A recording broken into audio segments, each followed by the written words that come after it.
Bonjour à tous, bonjour à toutes, bienvenue dans Tailgate, le podcast 100% NFL en français. On se retrouve pour le dernier conseil de classe de cette saison 2025. On va parler de la NFC West. Plus tôt dans la semaine, on avait l'AFC West. Si vous n'avez pas entendu ce podcast, n'hésitez pas à aller le réécouter. On est là donc pour débriefer tout ce qui s'est passé dans cette saison 2025 du côté de la NFC West, division qui a vu, on va en parler, le champion de la NFL, les Seattle Seahawks, briller, mais aussi d'autres franchises. Les Rams n'ont pas été loin de la vérité. Les 49ers ont fait une saison plutôt intéressante. Et puis il y a les Cardinals, mais ça, on va y revenir juste après. Mon Yaya est avec moi pour ce débriefing. Salut mon Yaya, comment ça va? Salut Flav, salut à tous les auditeurs et auditrices. Écoute, On ça va? n'oublie pas les auditrices. T'as raison. Non, notamment Marie, qui est devenue une amie de la famille. Tout à fait. Donc voilà. Non, tout va bien, tout va en pleine forme. Début de semaine, un peu fatigué, après un petit coup de froid, mais là ça va mieux. Mais ça, j'ai encore quelques trucs dans la voix, mais ça va. Un chat Toujours. dans la gorge. Oui, mais tu vois, ça tombe bien avec mon ordinateur, je prends la souris et ça le fait partir.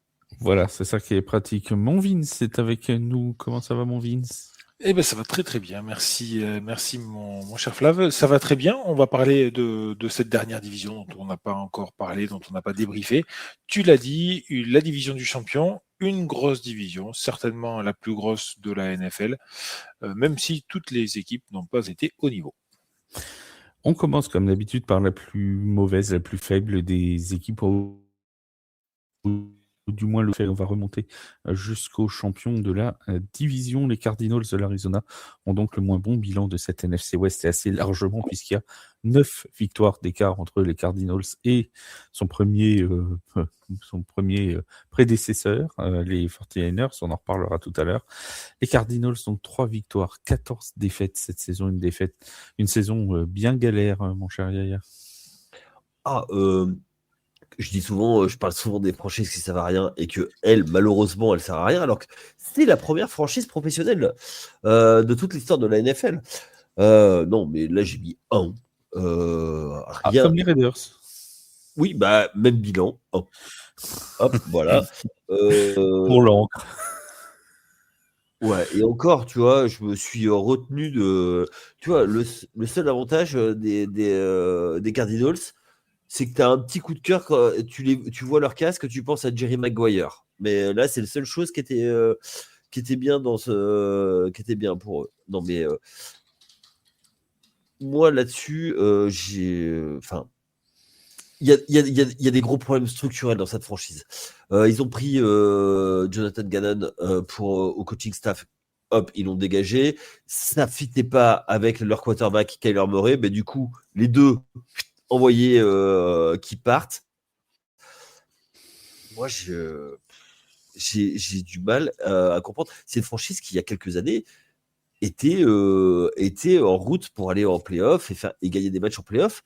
Et depuis le départ de Larry Fitzgerald, c'est de mal en pis. Donc, là, le truc, c'est que dès la blessure de Kyler Murray, il y a eu plus rien. Alors, ok, on va me dire Jacoby Brissett, il a fait le taf. Oui. James Conner aussi. Oui. Mais un gars qui a été un first rounder comme Marvin Harrison, qui devait être un receveur game changer, il a rien fait. Ça fait 2 ans qu'il fait rien. Je pense que c'est pas sa faute à lui, mais l'environnement. Moi, ça me rend triste pour eux. Tu vois, ils enquêtent. Il n'y a rien. Au moins, travaille sur la défense, fait une équipe défensive. Si t'as pas de talent offensif. Mais la défense, elle est exposée par l'attaque parce que à base de papa, comme disait, enfin, plutôt à base de free and out, elle fatigue la défense. Donc, rien. Voilà. Encéphalogramme plat. Mon cher Vince, ta note et ton appréciation. Alors, j'ai mis 2 sur 10. Pas terrible. Leur seul fait d'armes de jouer dans la division la plus relevée de la ligue. Sinon, rien. Voilà. Et tu mets deux. Tu mets deux. Oui, parce que quand même, je pense que c'est moins pire que les Raiders. Moi, je les vois moins pire que les Raiders. Mais voyons, Mauricienne, c'est moins pire que c'était plus pire. Non, mais je sais, enfin, effectivement, après, oui, qu'est-ce que tu veux faire avec ça? À un moment donné, les Cards, il va falloir se poser les questions de ce qu'ils veulent faire, de la philosophie qu'ils veulent avoir dans cette franchise et de comment ils peuvent sortir de cette spirale un peu cet entonnoir à défaite, clairement. Parce qu'en fait, ils sont dans l'entonnoir là, et ils n'arrivent pas à sortir, ils n'arrivent pas à sortir de cet entonnoir. Ils glissent inexorablement vers une fin lente et vers la digestion, vers un suc digestif qui n'arrivera même pas à les digérer tellement ils ne sont pas bons. Non, je sais pas, je sais pas, j'aimerais les voir meilleurs, j'aimerais les voir bons, j'aimerais qu'ils retrouvent un peu de leur splendeur. Mais qu'est-ce qu'on peut faire? 2 premiers matchs, 2 victoires, ils sont à 2-0. Les 15 autres, Là, ils sont à ils sont à 2-15. 1, Oui, ils non, sont oui. à, ils sont à 1, 1-14. 14. Mais comment on peut faire ça? Alors, ok, les 2 premiers matchs, Saint Panthers, ils battent les Cowboys derrière.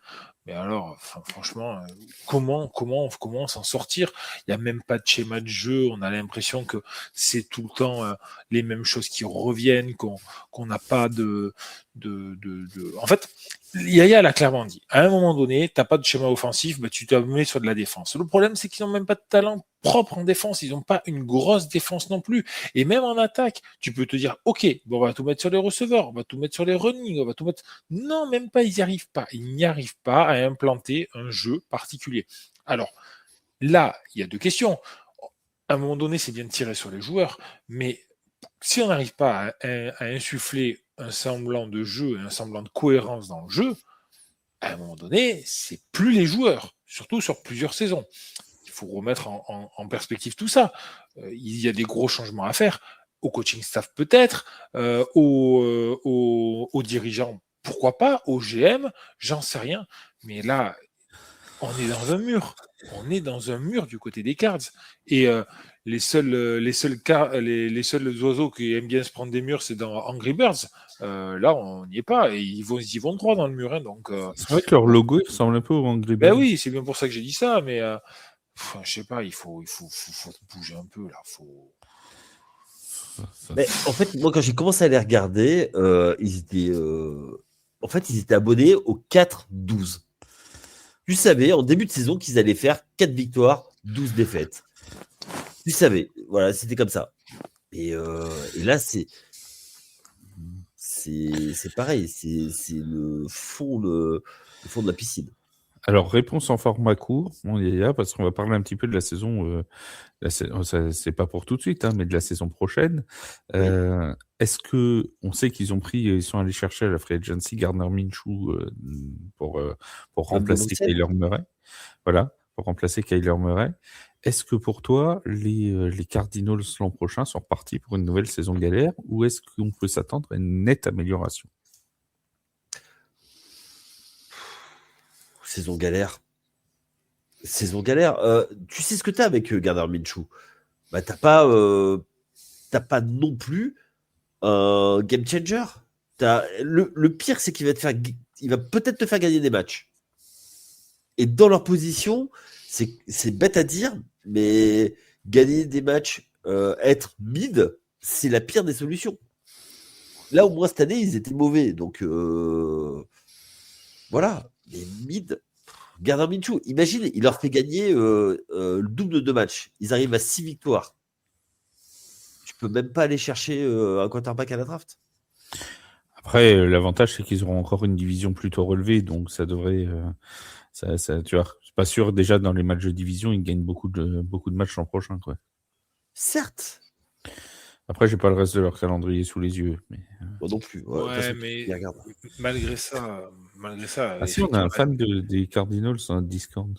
La division est très relevée et ça c'est un problème aussi. C'est-à-dire que quand tu alors c'est un problème et à la fois c'est pas un problème dans le sens où tu as envie de jouer dans cette division, tu as envie de te frotter au meilleur quand tu es athlète, donc tu te dis pourquoi pas. Mais là la différence de niveau elle est phénoménale et là, ils se font plumer quand même. T'as pas qu'un seul concurrent là, t'as les 3 autres ils ont les dents qui rayent le parquet et ils ont envie d'y aller quoi. Donc compliqué. Ouais, En mais parlant- excuse-moi, Vas-y, tu sais vas-y, très moi, bien vas-y. qu'on dit toujours que ça va vite, ça peut aller très vite de monter dans la hiérarchie, mais tu peux aussi très vite Ah descendre. bah Hein, oui, attention. bien sûr, ça c'est sûr.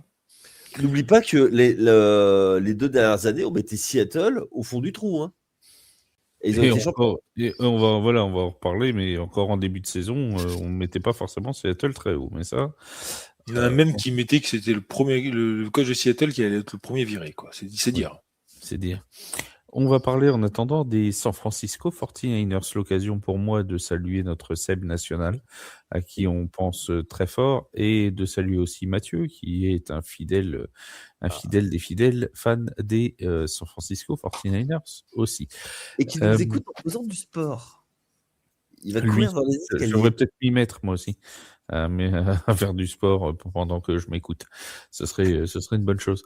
Les San Francisco 49ers, donc, qui ont réussi une saison. Alors, c'est une saison un peu bizarre parce qu'ils ont toujours été plus ou moins sous le radar.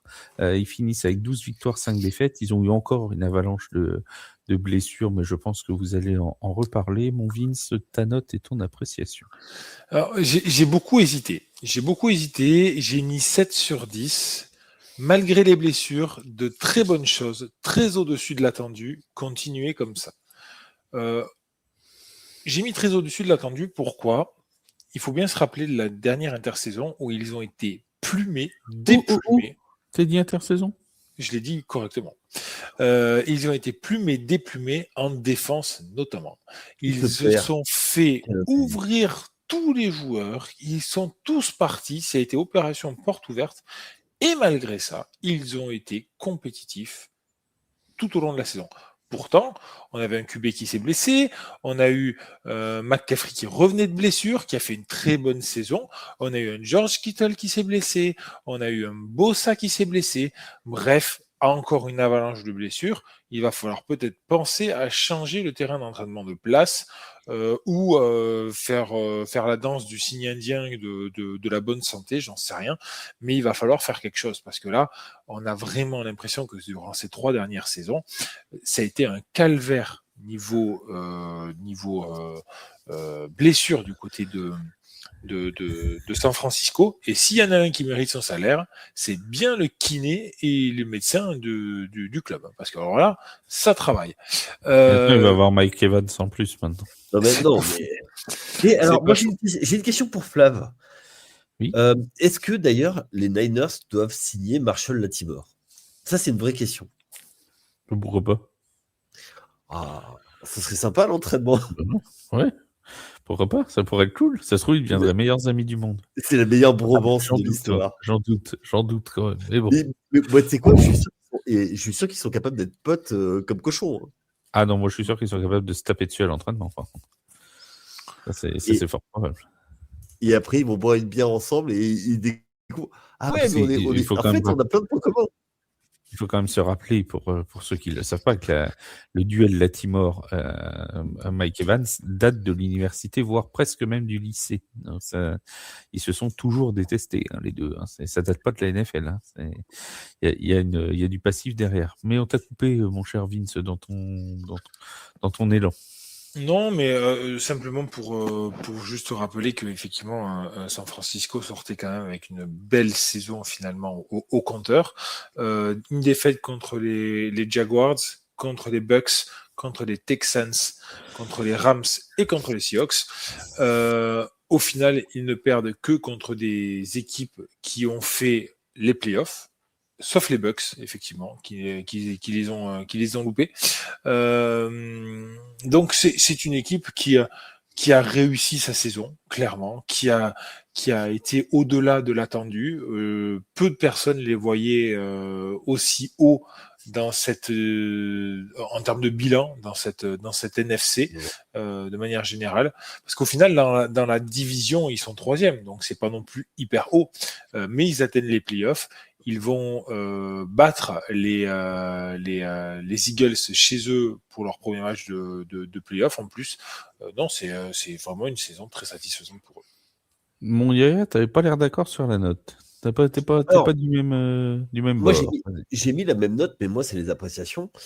Je trouve pas la saison si satisfaisante que ça, parce que quand on est les Niners et quand on est sur le trend qu'ils ont depuis l'arrivée de Shanahan, moi je pense qu'ils doivent être contenders tous les ans. Après, effectivement, il y a l'aléa des blessures. Cette année, ils ont encore eu leur lot. Je pense que cette équipe est dépendante surtout d'un seul joueur, c'est Christian McCaffrey, qui est au four et au moulin. Et avec ce qu'ils ont fait, comment ils ont bricolé, effectivement, c'est une très bonne saison. Je ne remets pas ça en cause. Mais moi, cette équipe, elle me laisse toujours un goût amer parce que c'est toujours si près, si loin. Et ok, elle a été au Super Bowl 2 fois sur les 5 dernières années, mais elle n'a jamais pris le titre. Et elle devrait prendre le titre. C'est une place forte. Eux, justement, c'est une place forte qui est bien revenue depuis quelques temps. Donc, elle va en playoff. Elle passe un tour de playoff. Et ça, sans George Kittle. Et la blessure, enfin, le tendon d'Achille de George Kittle, ça va être extrêmement embêtant. Et pas que sur le terrain, aussi pour tout ce qui est autour. Plus, ça fait beaucoup. Et malgré tout, Shanahan arrive à avoir quelque chose. Je trouve que le 12-5 est une très bonne marque, mais malgré le problème qu'il y a, c'est qu'il y a des équipes devant qui ont des tiebreakers et qui sont allés plus haut. Je reste sur un petit goût d'inachevé et le problème, c'est que ça se cumule du côté des Niners. C'est assez souvent que ça se cumule les saisons avec le goût d'inachevé. Très bien. Vince, il y a Yaya qui parlait d'une McCaffrey dépendance. Toi aussi, pour toi, si McCaffrey se blesse, par exemple, la saison prochaine, on lui souhaite pas, ça va être tout aussi compliqué pour les 49ers, ou est-ce que l'arrivée de Mike Evans peut justement permettre de diversifier un peu ce jeu-là? Alors là, on rentre dans du conditionnel complet. On n'a vraiment pas encore la vision de McEvans, comment il va arriver du côté des Niners. Mais oui, McCaffrey, sur les dernières saisons, ça a été la pièce angulaire, la pièce maîtresse. Et forcément, on l'a vu cette saison, il a été très très bon. Et forcément, il a amené son équipe, il a su tirer l'équipe, il a su récupérer un peu et la porter jusqu'à cette finale, jusqu'à ce bilan final. Il a été pendant un temps dans les discussions pour être MVP. Moi, je l'avais mis comme potentiel MVP dès le début de la saison. J'espérais qu'il soit à ce niveau-là et il ne m'a pas déçu. Je suis vraiment très satisfait de sa saison. Et oui, c'est une petite McCaffrey dépendance. Après, moi, il y a juste une chose, c'est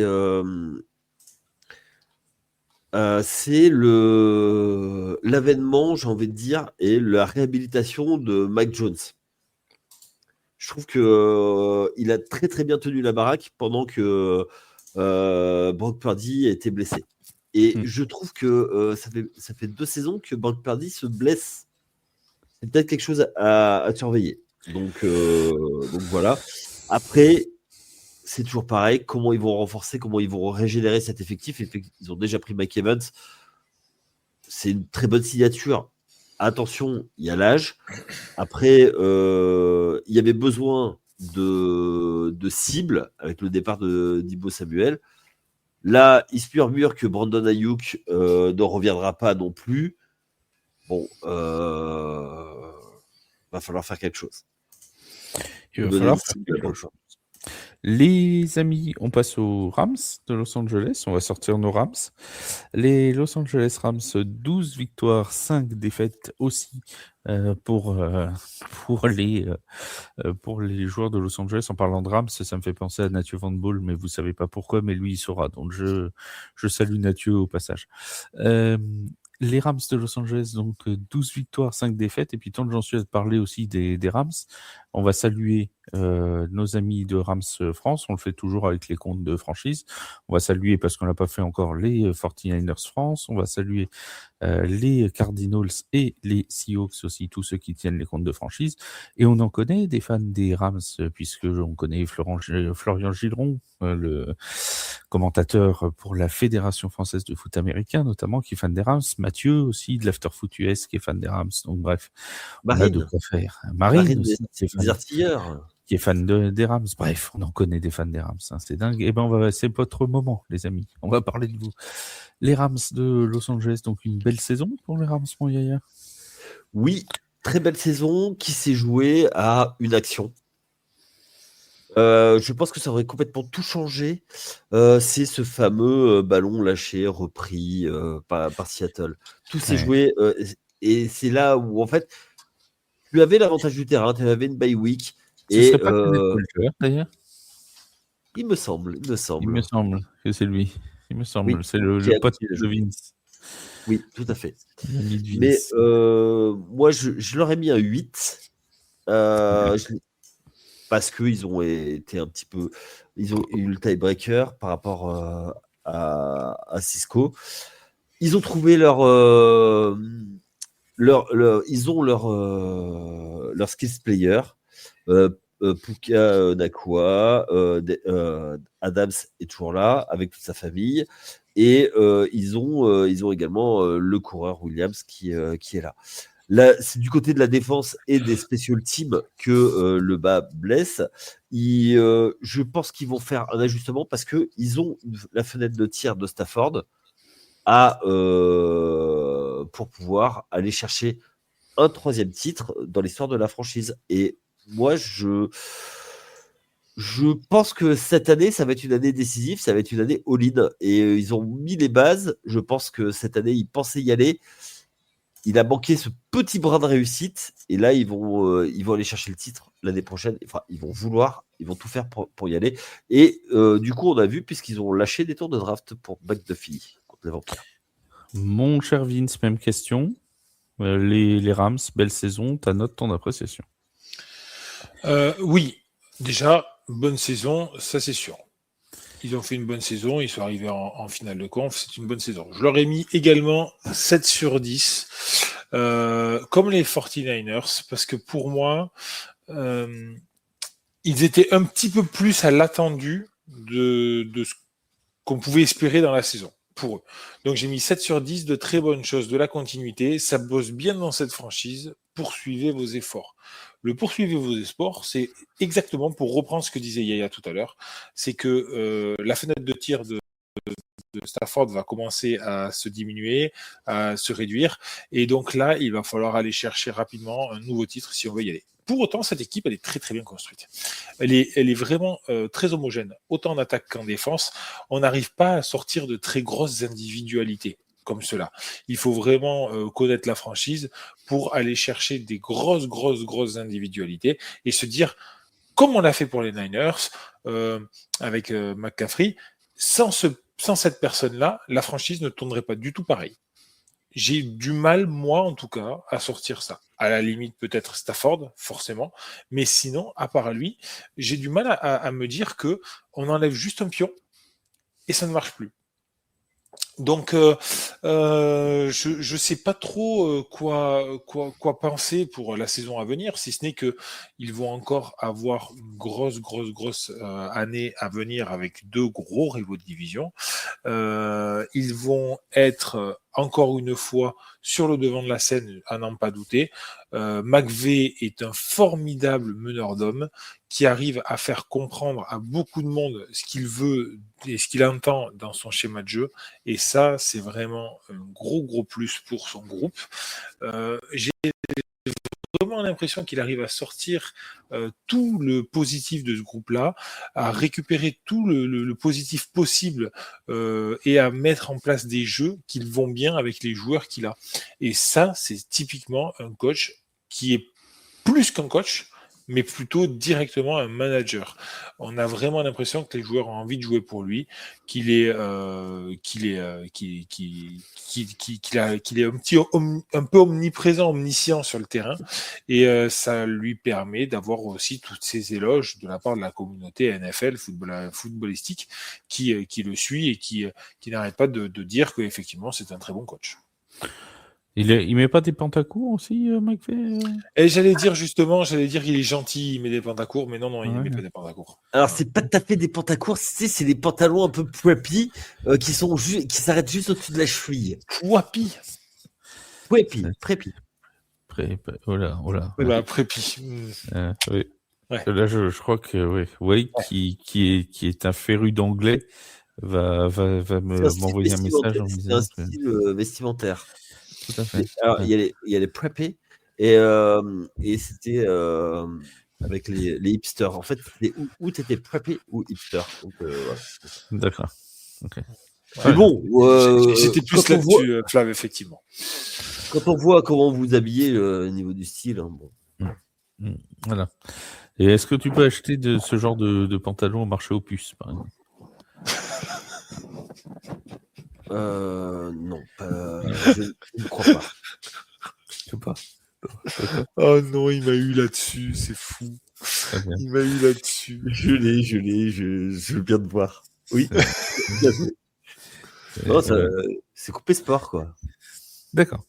C'est coupé sport, oui. Bref, on va pas rentrer dans ce vivement, il est temps que ça se termine quand même les débriefs et les conseils de classe, parce que c'est un peu n'importe quoi là. Oui, mais alors, il paraît que les conseils de classe, ça se passe exactement comme ça. Tout à fait, je te confirme, pour avoir été prof, je te confirme.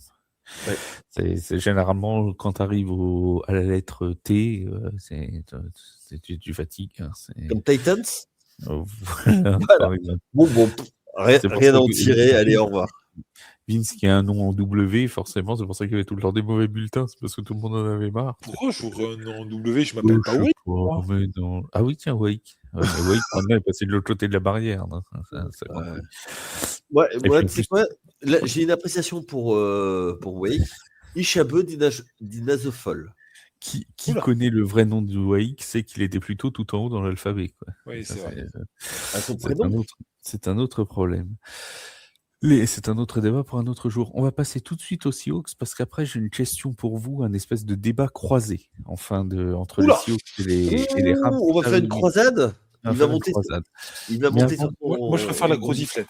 Mais avant, tu vas me donner ta note et ton appréciation pour les Seahawks de Seattle. Et si tu me donnes pas, qu'on soit bien d'accord, hein, comme c'est la franchise de Rashid Shaheed, toute autre note qu'un 10 sur 10 n'est pas acceptée.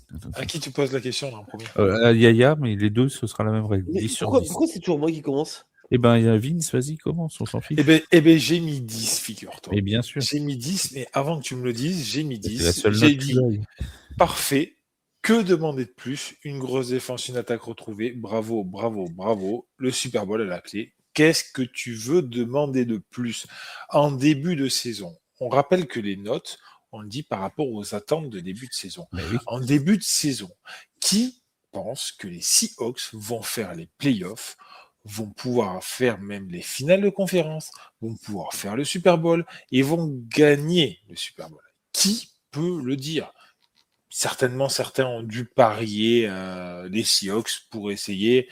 Ok, mais qui y croyait réellement? Franchement, c'est une histoire incroyable. On arrive à avoir une équipe qui sort du lot, qui sort d'une division hyper relevée, certainement la plus relevée de la NFL cette année, qui arrive à enchaîner ses matchs, à enchaîner des victoires, de belles victoires. J'en ai parlé plus tôt dans la semaine des Broncos un peu et de mon souhait de voir des belles attaques aux Broncos. Chez les Seahawks, on l'a eu. On a eu un Sam Darnold qui s'est complètement épanoui. Et pourtant, je sais qu'on pensait à un moment donné que Sam Darnold, il n'y arriverait pas, qu'il allait forcément à un moment donné flancher. Il a fait fermer les bouches de tout le monde. Il a fait une saison incroyable. Mais non, mais tout le monde, il faut pas mettre que Yaya là-dedans. C'est qui y croyait autant. Il faut bien se rendre compte de de l'excellente saison des Seahawks qui sortent de nulle part, que personne n'avait vu, sortie de Geno Smith, beaucoup de transferts à l'intersaison. Metcalf qui s'en va aussi. Metcalf qui s'en va. Qu'est-ce qu'on pouvait imaginer les Seahawks à cet endroit-là? Maintenant, c'est facile à dire. En début de saison, c'était franchement impossible à prévoir. Bravo. Moi, je dis le coach, franchement exceptionnel, qui a été au-dessus de tout, qui a su sublimer son équipe. Qu'est-ce que tu veux demander de plus? De toute façon, ils ont gagné le Super Bowl. Qu'est-ce que tu veux d'autre qu'un 10? C'est ce que j'allais dire. Après, je vais donner la parole à Yaya. C'est que de toute façon, on est sur une note qui reflète les attentes par rapport aux attentes de début de saison. À partir du moment, alors déjà, une équipe qui gagne le Super Bowl, c'est difficile de ne pas la mettre à 9 ou à 10. Mais en plus, c'est une équipe qui était tellement pas attendue pour le gagner qu'honnêtement, je vais laisser la parole à Yaya, mais je ne comprendrai pas une autre note que 10. Et nous rentrerions alors dans un débat à couteau tiré. Vas-y, mon Yaya. T'as la pression maintenant? Tire pas le couteau, puisque j'ai mis 10 et je l'avais annoncé déjà il y a quelques dans semaines. Ton fourreau. Oui, c'est vrai qu'il l'avait dit il y a quelques semaines. Moi, je l'ai annoncé dès le début, c'est-à-dire que alors, même je mets 10 parce qu'ils ont gagné le Super Bowl et de la tête et des épaules. Et ils ont dominé leur saison. Alors, je dis pas toute la saison, parce que ils ont été longtemps cachés. On s'est dit, ouais, ça va s'arrêter, ça va s'arrêter, ça va s'arrêter. Effectivement, il y avait l'interrogation Sam Darnold, mais depuis un certain Eli M, c'est le premier quarterback à gagner le Super Bowl en étant leader en interception. Donc voilà. Ça pose un homme,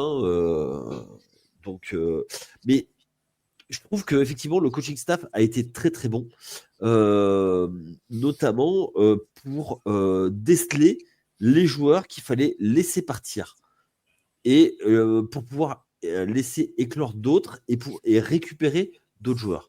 Je m'explique. Ouais, parce que Nakua, c'est une super. Pardon. C'est pas Nakua, non? Non, c'est Smith et Jigba. Non. Comment il s'appelle l'autre? Smith et Jigba. Il y en a un autre. JSN. Ah non, mais. Excusez-moi, je suis en micro AVC. J'ai pas fait de saucissade les podcasts d'avant. Il a bien fallu le faire. Je sais plus, je le cherche. Cooper Cup. Voilà, Cooper Cup. Merci. Oui, alors effectivement, Cooper Cup et l'arrivée idoine qui a permis de soulager JSN. Et de l'ouvrir, clairement. Oui. Puisque Cup prenait aussi un gros défenseur sur lui. Bah, t'es obligé. Et en fait, ils sont fait du bien tous les deux. Et un duo de running back qui a été performant tout au long de l'année avec Kenneth Walker qui a été excellent tout au long de l'année, qui a même été. Il jouait. Oui, il jouait là. Oui. Mais il est parti. Et il est plus là. Et puis là, à peine j'en s'y habitue qu'il est plus là. C'est terrible. Voilà, il a fait son temps. Et donc voilà. Non, c'est et puis les Lawrence qui est arrivé en défense, qui avait fait son temps du côté de Dallas, qui voulait rester à Dallas, mais il pouvait pas gagner de titre. Il a fait le pari d'aller du côté de Seattle et voilà. Et pour avoir vu des supporters des Seahawks, qui sont plutôt sympas, donc voilà, j'étais très content. Et ils boivent des shots qui sont verts, donc c'est plutôt marrant. Il y a Flo de French Touchdown qui est allé voir les Seahawks cette année contre les Saints d'ailleurs. Alors lui nous avait dit depuis le début de saison, faut rendre à César ce qui appartient à César. Il nous avait dit, je les ai vus. Ouais, je les vois aller au bout. Bon, on s'est tous moqué de lui, bien entendu, parce qu'on est des gens faibles. Non, moqueurs. Voire pire. Voire pire. Bon, les amis, c'est l'heure du débat. Vous allez voir, alors débat très court. Hein. C'est vraiment, vous avez 30 secondes par personne pour donner votre argument. Oh, oui, c'est plus débat là. Ah, c'est la sextape de Vince. Non, mais vous donnez votre argument principal et après vous développez pendant 5 minutes si vous voulez, il n'y a pas de problème. Le débat, il est très simple. C'est un débat qui a animé la communauté française du foot américain pendant toute la saison. Et quand je dis la communauté française, je pense notamment à nos amis Brice Jacques André Coquin, Waik et autres. Qui de Puka Nacua ou de Jackson Smith Njigba est le meilleur des deux receveurs? Oh non. Attention, hein, c'est piquant comme question. Je répète la question parce que vous avez eu 10 secondes pour réfléchir quand même. Vous êtes un général manager. Vous ne devez en choisir qu'un seul pour vous faire gagner le Super Bowl. Puka Nacua ou Jackson Smith Njigba? Mon Yaya. Bonne question, votre honneur. Là, c'est vrai. En fait, il n'y a pas de bonne réponse. Il n'y a vraiment pas de bonne réponse parce que les deux ont des qualités. Mais moi, si je dois en prendre un des deux, c'est Smith Njigba. Smith Njigba. Mon Vince? Ah, c'est dur. Je pense que j'irai vers Smith Njigba aussi, même si j'adore Nacua. Alors maintenant, pourquoi vous iriez sur Smith Njigba? Franchement, parce qu'il faut en choisir un. Mais non, mais j'ai pas vraiment de gros arguments. Il faut en choisir un. Les deux. Alors, peut-être que ce qui penche un petit peu plus vers Nacua que vers Smith Njigba, c'est que Nacua, il a su continuer à être bon en n'ayant justement pas un deuxième receveur du niveau de Cooper Kupp. Il avait Davante Adams? Oui, il a Davante Adams à côté de lui. Ouais, oui, c'est vrai. Ouais, bon, allez, argument fallacieux. Ok, je vous l'accorde. Donc, j'en sais rien. En fait, j'en sais rien. Moi, je vais te dire pourquoi. J'ai un seul truc. Nacua, il a Matt Stafford comme quarterback. Je pense que Matt Stafford le sublime. Smith Njigba, il sublime Sam Darnold. Pour moi, et ça me fait mal parce que ça, c'est vraiment capillotracté comme réponse. C'est la seule chose. Après, pour moi, l'argument de Nacua, c'est que tu peux l'utiliser comme running back en plus, beaucoup plus souvent. Et c'est comme ça qu'il a été. Et c'est ça la seule différence.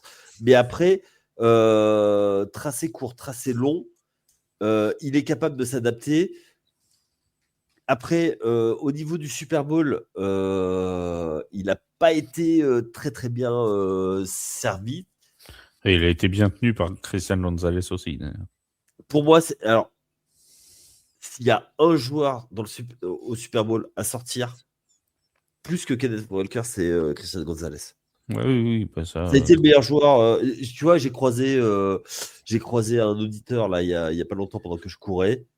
Et il m'a dit, ouais, c'était le meilleur joueur du Super Bowl. Et enfin, c'est même pas. Derrière Rashid Shade, mais évidemment. Mais oui, certes. Qui peut être meilleur que Rashid Shade? C'est la question. D'ailleurs, je vous ai vu, j'ai pas demandé Puka Nacua ou JSN ou Rashid Shade, puisque là, évidemment, la réponse aurait été d'une évidence limpide. Voilà, c'était clair comme de l'eau de roche. Oui, merci de confirmer. Oui, c'était clair comme de l'eau de roche. Oui, bah, tu vois, je pensais que tu aurais dit que c'était l'homme Magma, Chris Olave. Non. Oui, bah, on aime beaucoup Chris Olave aussi, mais bon, il n'était pas au Super Bowl. Lui. Oui, mais ils étaient du côté d'Ohio State avec Smith Njigba, de mémoire. Oui. Pas avec Rashid Shade, par contre. Non. non. Rashid Shade. Il n'était pas drafté. Hein. C'était un joueur non drafté, hein, Rashid Shade. Mais c'est là que vivent les plus belles histoires. Et bientôt, je vous raconterai les plus belles histoires de la NFL, mais nous y reviendrons. Oui, Père Castor. Oui, Père Castor. Il y aura des podcasts Père Castor qui vont très bientôt arriver le week-end. Mais je vous en dirai plus la prochaine fois. Mon cher Yaya, mon cher Vince, avant de refermer ce podcast, là, NFC West, votre note pour cette division. Toute autre note au-dessus de 8 n'est pas, en dessous de 8 n'est pas acceptée. Ouais, j'hésitais 8 ou 9.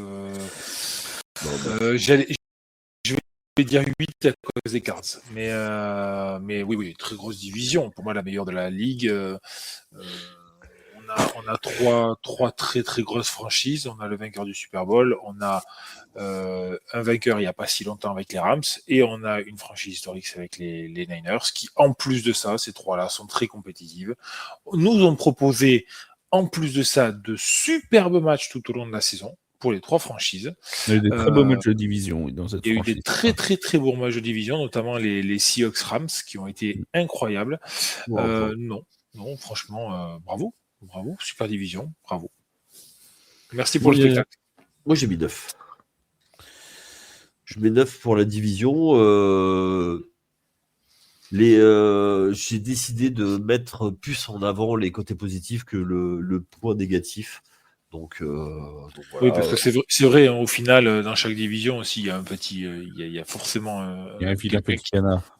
Voilà, un vilain petit canard. Et au final, qu'est-ce que tu veux demander de plus à cette division? Le canard. Ouais. Okay. Non, il s'amuse. En fait, voilà, il faut tout qu'on vous explique. On enregistre sur StreamYard et il y a un petit canard en haut de l'écran. Et Yaya adore ce petit canard. Il est fan du petit canard. On sait que c'est un collectionneur, hein, Yaya, de petits canards en plastique notamment. Et là, voilà. Jaune, ce petit canard-là. Oh, il en a des roses à froufrou aussi. Mais ça, c'est un autre débat. On pas parler de ça. C'est un public une émission grand public. Donc, nous ne rentrerons pas dans ce genre de détails et nous laisserons ça pour les amourettes de Yaya avec Jessica Alba. Oui. Je propose que les enfants demandent à leurs parents. Les enfants qui nous écoutent, ce dont on parle là. D'accord, très bien. De leur expliquer. Très bien, tout à fait. C'est là, j'ai honte de refermer le podcast là-dessus, par contre. Pour m'en sortir. Tu veux une blague ? Non, on va par contre donner le programme de la semaine prochaine. On parlera encore de la Free Agency, bien évidemment. Et normalement, on aura un podcast aussi en ELF avec les Paris Musketeers qui ont annoncé leur calendrier 2026. Ça, ce sera pour la semaine prochaine. Les amis, merci de nous avoir écoutés. Merci mon Yaya, merci mon Vince. Je referme cette émission en ayant encore une fois une grosse pensée pour Seb, puisque c'est sa division. On le salue bien fort et on l'embrasse bien, évidemment. Bisous, mon Seb. Très fort à lui. Merci les amis d'avoir été là. Merci à vous tous de nous avoir écoutés. Vous n'hésitez pas à nous partager sur les réseaux, à nous liker, à vous abonner au compte Instagram X de Tailgate Podcast. Merci à tous et on se dit très bon week-end et à très vite. Salut les amis. Ciao. Ciao, ciao.